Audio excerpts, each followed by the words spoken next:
Quels sont les 3 niveaux de moyens nécessaires au bon déroulement de votre projet? Bonjour, je suis Yolène Desbois du blog des clés pour animer, le blog qui met du peps dans vos projets.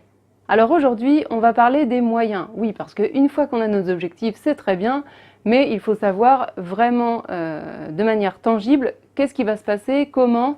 Quand vous êtes à la tête d'un projet, il faut que vous ayez en tête que c'est comme si vous étiez organisateur d'un mariage. C'est-à-dire que quand vous pensez à vos moyens, vous n'allez pas, si vous organisez un mariage, si vous n'avez pas de banquet, si vous n'avez pas de chaise, si vous n'avez pas de table, si vous n'avez pas de DJ, si vous n'avez pas de petite cuillère pour le dessert, bon, ça risque d'être compliqué. Donc, quand vous pensez à vos moyens, vous êtes l'organisateur du mariage, d'accord?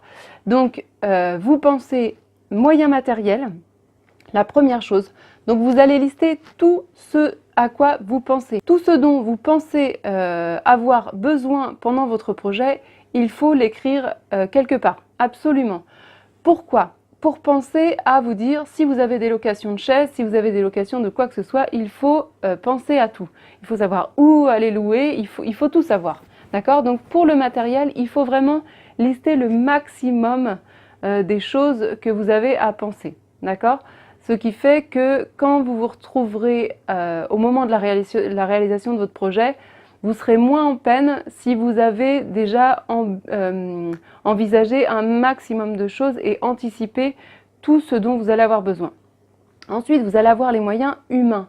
Alors les moyens humains, vous allez penser bénévolat, vous allez penser éventuellement partenariat, vous allez penser les professionnels qui pourraient intervenir, vous allez penser toutes les personnes qui vont devoir intervenir au moment de la réalisation de votre action pour savoir comment ils vont intervenir, à quel moment, etc. Donc là, c'est pareil, vous listez toutes les personnes qui devront mettre la patte au projet, que ce soit pendant la réalisation ou bien avant, d'accord? C'est très important de tout noter. Ensuite, bien évidemment, vous allez avoir les moyens financiers et là, il est fondamental, vous ne pouvez pas faire sans ça, de faire un budget prévisionnel avec ce que vous envisagez. Il faut tout chiffrer. Vous chiffrez tout, ça vous permet de savoir aussi si vous avez besoin de demander une subvention à votre mairie ou à qui que ce soit. Vous savez de combien exactement vous avez besoin. Ça, c'est fondamental, d'accord ? Donc les besoins, c'est sur 3 niveaux, il faut bien penser à tout. Donc vous aurez les moyens matériels, les moyens humains et les moyens financiers. Surtout, aucun n'est à laisser de côté.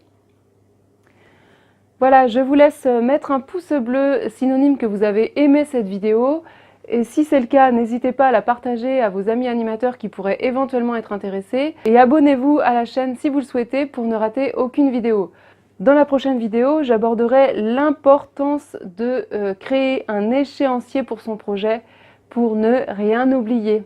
Voilà, alors je vous dis à très bientôt.